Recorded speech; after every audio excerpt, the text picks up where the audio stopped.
ઉત્તર ભારતમાં કાળઝાળ ગરમી વચ્ચે દિલ્હી એનસીઆર સહિત અનેક રાજ્યોમાં અચાનક શુક્રવારે વહેલી સવારે આંધી તોફાન સાથે મુશળધાર વરસાદ ખાબક્યો હતો, જેના કારણે દિલ્હીમાં 4, ઉત્તર પ્રદેશમાં 4 અને છત્તીસગઢમાં 2 સહિત કુલ 10 લોકોના મોત નીપજ્યા હતા.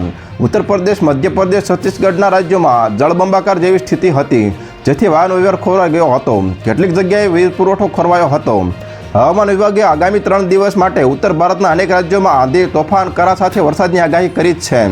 દિલ્હીમાં ભારે વરસાદના કારણે નજફગઢમાં એક મકાન પર ઝાડ પડતા મકાન તૂટી પડ્યું હતું અને તેના કાટમાળમાં આખો પરિવાર દટાઈ ગયો હતો.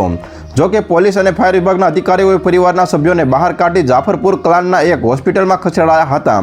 જોકે ડોક્ટરે એક મહિલા સહિત 3 બાળકોના મોત નીપજ્યા હોવાનું જણાવ્યું હતું, જ્યારે એક વ્યક્તિની સારવાર ચાલુ છે. દિલ્હીમાં અચાનક વરસાદ ખાબકતા તાપમાન 10 ડિગ્રી જેટલું ઘટી ગયું હતું.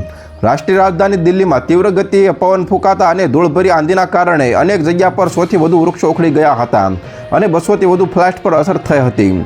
દિલ્હીમાં શુક્રવારે વહેલી સવારે માત્ર 3 કલાકમાં 78 મીમી વરસાદ પડ્યો હતો, જે મે મહિનામાં 2009થી 2025 વચ્ચે બીજો સૌથી વધુ વરસાદ પડ્યો હતો. આ પહેલાં 2021માં 119 મીમી વરસાદ નોંધાયો હતો. તો હાલ અત્યાર માટે આટલું જ મિત્રો. ફરી મળીએ નવી અપડેટ સાથે. તે પહેલાં વિડીયોને લાઇક કરી ગુજરાત ટોપ ન્યૂઝ ચેનલને સબસ્ક્રાઇબ કરો અને પાસે આવેલું બેલ આઇકન પણ દબાવો, જેથી તમને નવી ખબરો મળતી રહે.